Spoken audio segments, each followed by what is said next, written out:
Hi, என் பேர் பூர்ணிமா அரவிந்த். நான் அரண் ஃபவுண்டேஷனோட வாலண்டியர். பொதுவாக குழந்தைங்கனாலே சொல்கிற பேச்சு கேட்க மாட்டாங்க. நமக்கு ரொம்ப கோவம் வரும். ரிலேட் கிட்ஸ்ன்னு பார்க்கும்போது அண்டர்ஸ்டாண்டிங் இஷ்யூனால நிறைய இடத்துல சொல்கிற பேச்சு கேட்க மாட்டாங்க. நமக்கும் நிறைய இடத்துல கோவம் வரும். கோவத்தில் சும்மா இருப்போமா? அடிச்சிருவோம். அடிச்சுட்டு கொஞ்ச நேரம் கழித்து அதையே நினச்சி நம்ம ஃபீல் பண்ணுவோம். அந்த கில்ட் நம்மளை விடாது. அந்த கில்ட்டோட சேர்ந்து நிறைய நெகட்டிவ் தாட்ஸும் சேரும். என்னென்ன நெகட்டிவ் தாட்ஸ்? எனக்கு அப்புறம் என் பையன் என்ன பண்ணுவான்? இப்படியே இருந்தா அவன் லைஃப் எப்படி இருக்கும்? இதுக்கப்புறம் என் லைஃப் எப்படி இருக்கும்? நமக்கே அப்படி நடந்துச்சு. என் பையனுக்கு ஏன் இந்த கஷ்டம் வந்துச்சு? இந்த மாதிரி தாட்ஸ் எல்லாம் போய் உங்க பிரெயின்ல உட்காரும். அதோட என்ன ஆகும்? உங்க பிரெயின், ஓ, இதுதான் நம்பலா அப்படின்னு நினச்சிட்டு உங்க பாடியையும் உங்களோட செல்ஸையும் செட் பண்ணும். ஸோ இப்படியே உங்களை ஃபிக்ஸ் பண்ணியும் வச்சுக்கும். ஃபிக்ஸ் பண்ணுறதுனால என்ன ஆகும்?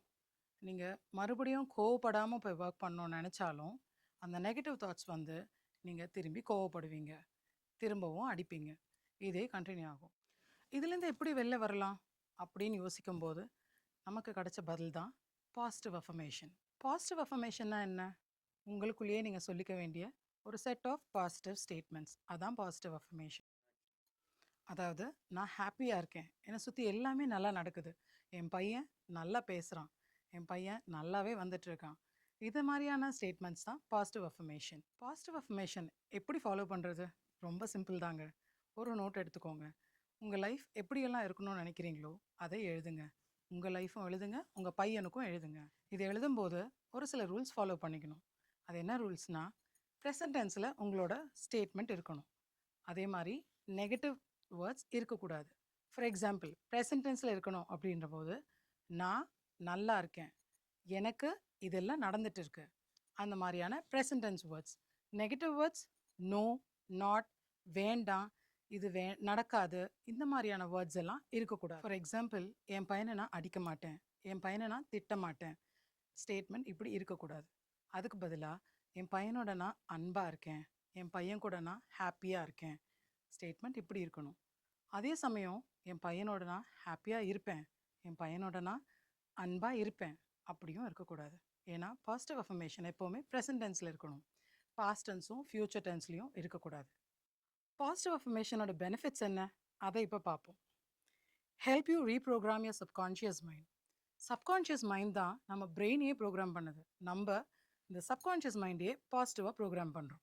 Lower your stress levels. இது ரொம்ப முக்கியங்க. நீங்கள் ஸ்ட்ரெஸ் அதிகமாக இருக்கும்போது இந்த பாசிட்டிவ் அஃபர்மேஷனை சொல்லிகிட்டே இருங்களேன். அப்போது உங்கள் தாட் ப்ராசஸும் ரொம்ப பாசிட்டிவாக மாறும். அதனால் உங்கள் என்வாயன்மெண்ட்டும் பாசிட்டிவாக மாற ஆரம்பிச்சிடும். டிக்ரீஸ் வரி, ஃபியர் அண்ட் ஆன்சைட்டி. இது நமக்குள்ளே இருக்கிற தேவையில்லாத பயம், ஆன்சைட்டி, இதெல்லாம் இந்த பாசிட்டிவ் அஃபர்மேஷனால் குறையும். Improve the quality of life. நீங்கள் வாழ்க்கையை பார்க்குற விதமே ரொம்ப அழகாயிடும். இந்த ஒரு சின்ன தாட்னால உங்கள் லைஃபே அழகாகுதுன்னா இதை ஏன் நம்ம ட்ரை பண்ணக்கூடாது?